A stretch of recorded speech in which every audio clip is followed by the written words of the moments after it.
everybody. This is kind of the bedroom edition of Weekend Update this week, coming to you from our bedroom in Alabama because we got some repairs going on downstairs, and so I came up here where it's quiet. And as you can see, we've got quite a collection of pillows on our bed, and it's something I always kid Shannon about.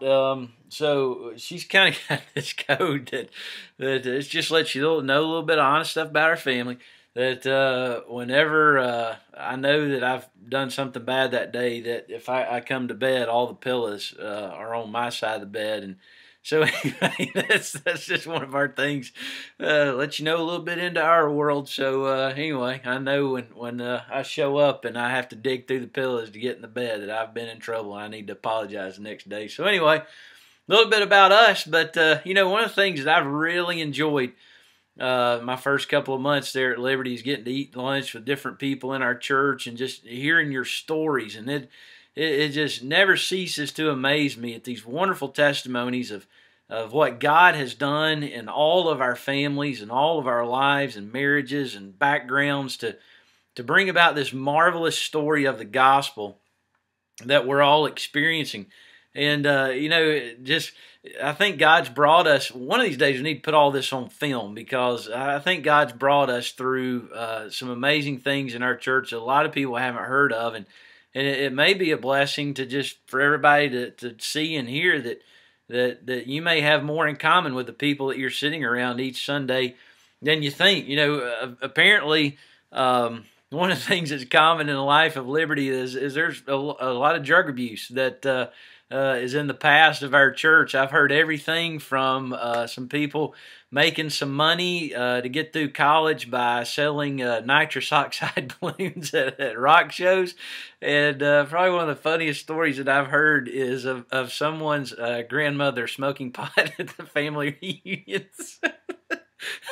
I know I shouldn't be laughing at that, but oh man, that's probably one of the funniest stories I've heard in a long time. So, oh, sorry, I apologize. Let me get this back together. So anyway, we've had some pretty gnarly car wrecks in the life of our church that have become awakening moments. There have been failed marriages. There have been busted businesses. We've had some people who have left homeless in our church.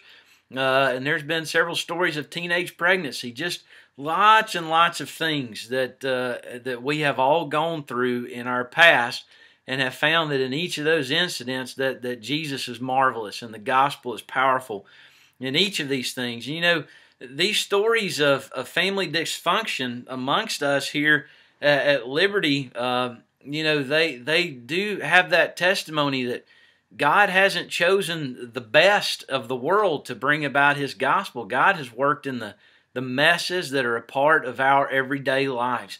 The story of Jacob and Esau is one of those early biblical stories of family dysfunction. It's full of deceit, anger, favoritism, and at the end we have a very broken and scarred family.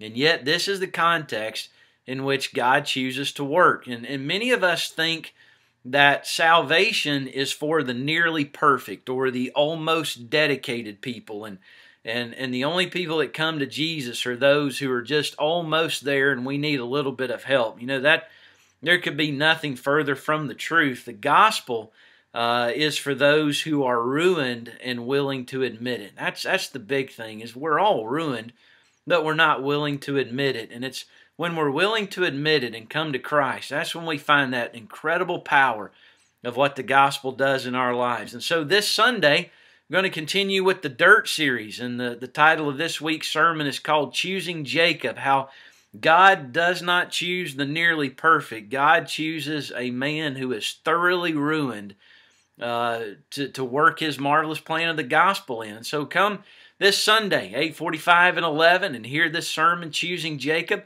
It's going to be from Genesis 25 to Genesis 28, so read up on that and study that. But I look forward to seeing you this weekend at Liberty. Here's a few other things you need to take note of that are going on in the life of our church. God bless. See you this weekend.